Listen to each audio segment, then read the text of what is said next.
Okay, we're joined now by Sidharth Monga, ESPNCricinfo, main chief writer and also part-time talkSPORT commentator. Sid, we're going to talk about Eden Gardens and India's fading record on home soil. Interesting, isn't it, that the last time India and South Africa met in a test match in South Africa, India beat South Africa at their own game on a spiteful pitch with Mohammad Siraj taking 6 for 15 and bowling South Africa out for 50 before lunch. Well, they've returned the favour. They've bowled India out for 93 in the fourth innings on a very spin-friendly pitch. My goodness, it was an incredibly absorbing spectacle, packed with entertainment. I couldn't take my eyes off it, but I didn't expect that result. Did you? No, you didn't expect that result at all. And we were discussing before the series that the only way that, given the depth of attack India has and South Africa has, South Africa, Keshav Maharaj and Simon Harmer, only two spinners who are threatening. India could play three or four. You felt that the only way that South Africa could beat India was on a turner that kind of narrowed the skill gap, the depth gap between those two sides. And that's what happened. India chose, I mean, Gautam Gambhir said as much that we wanted to play on such a pitch, and they did that, making the toss really crucial. And I don't want to take anything away from how well Simon Harmer and Marco Jansen bowled, but it kind of played into their hands that India chose to play on such a pitch where you really, I mean, I'm not saying Simon Harmer is not capable of doing it, and from whatever little we saw of him, he looks like a really, really improved bowler from the one that toured India 10 years ago. But he didn't have to build up to dismissals. They just kept coming. He just, anyone just needed to put the ball there, and that's what we saw. Yes, it was Simon Harmer. I mean, the difference between last time and this time, the guy's got 1,000 first-class wickets. He's been around the park. He understands his game, and he bowled beautifully. The worrying thing for me, from an India point of view, is you've lost now 4 of the last 6 Test matches. I mean, that would be concerning if I was an India fan. And I heard the Gautam Gambhir press conference at the end. And I mean, he didn't just drive over them. He actually reversed back over them. But I mean, the beeping of the bus was coming back as Gautam Gambhir is reversing back over them. Who is to blame? Who is to blame here? Is it the players not being good enough or handling the pressure, which I find it very difficult to understand, or does it have to? This is the coach. Does the coach take responsibility here? Because, I mean, he sounded like a man who was shifting the blame heavily onto the players, but he asked for this pitch. Yeah.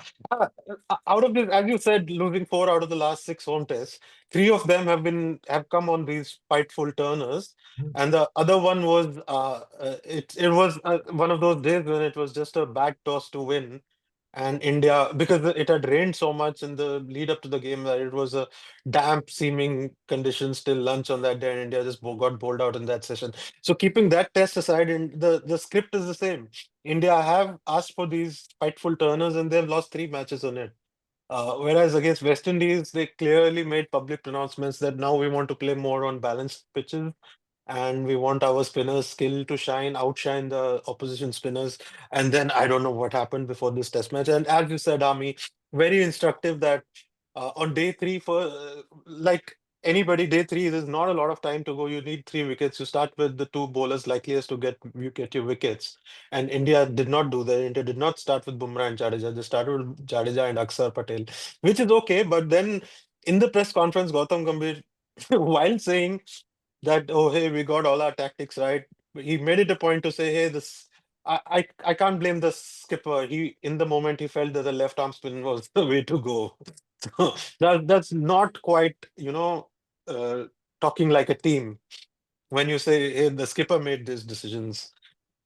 So yeah, and he's over these 3 series at home, he's had 2 different captains and now 3 if Shubman Gill doesn't make it, which he's not likely to for the next test match. So it can't be the captain's team. It is the coach's team. It is him who's the constant, and he who is making the calls to play of the kind of surfaces that he wants to play on. and it clearly is not working for India. Sorry if this is a difficult question for you to answer. I don't want to get you into trouble, but But you always do. yeah, well, I'll try. I'll try.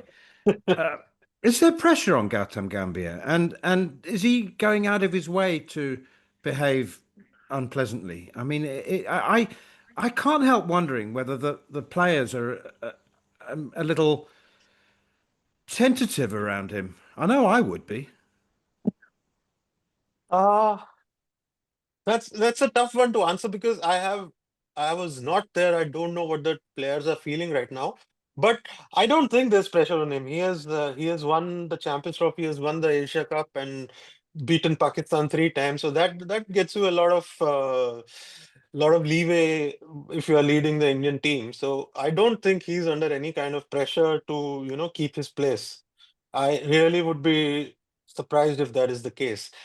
And as we have seen all across the series in England, it's not the players don't lack any skill or temperament. They were good enough to score double hundreds on good pitches. They were good enough to score hundreds on the final day of the Old Trafford Test and save the Test match. So there's nothing wrong in the technique, skill, temperament of the players.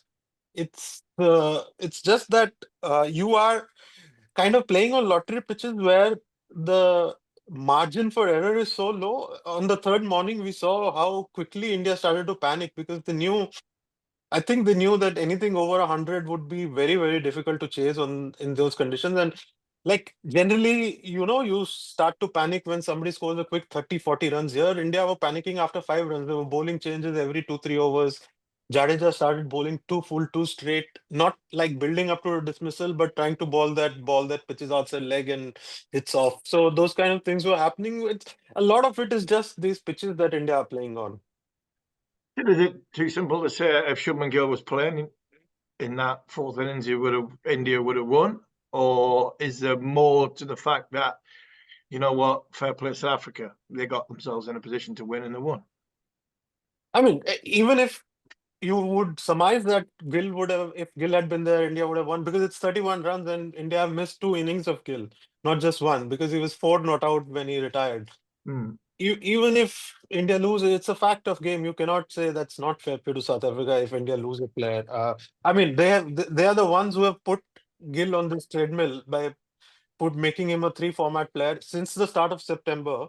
He has played a T20 Asia Cup. In 2 days gap, he's come into a test match series against West Indies. After the test match series, 3 days gap, and he goes into ODIs in Australia. Then there's a 3 day gap and he gets into T20I series. And then there's a 4 day gap and he's into a test series. So I don't for sure know if a neck sprain is overwork issue, but you have not given him time to kind of look after his conditioning that well.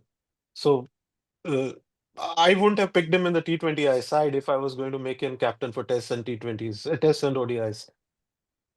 Finally, the composition of the team. It just seemed, that I don't know. I'm a massive fan of Washington Sundar. I'm not sure he's India's best number 3 batsman.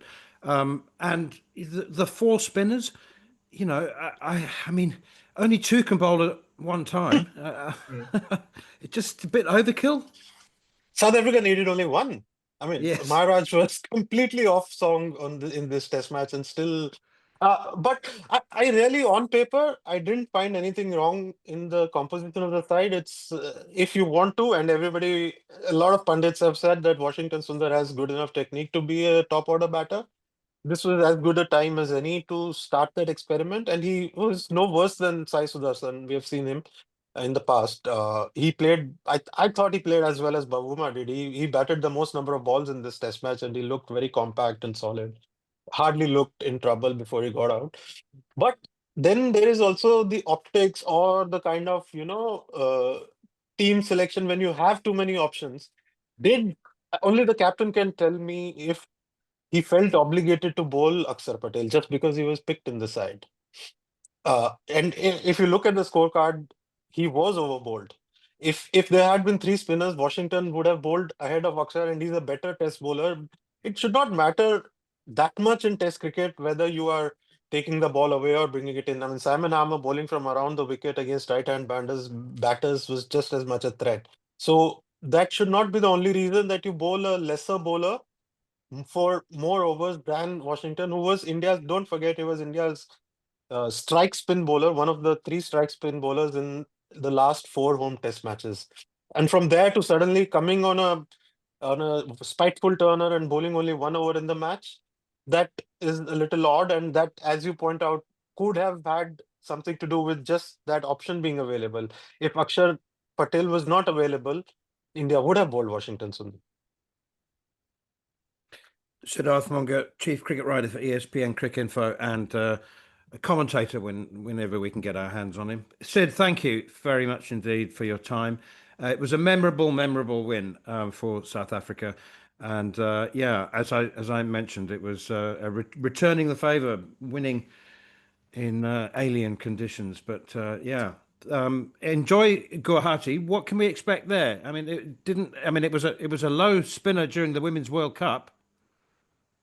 And also the problem is it's just a 2-match series.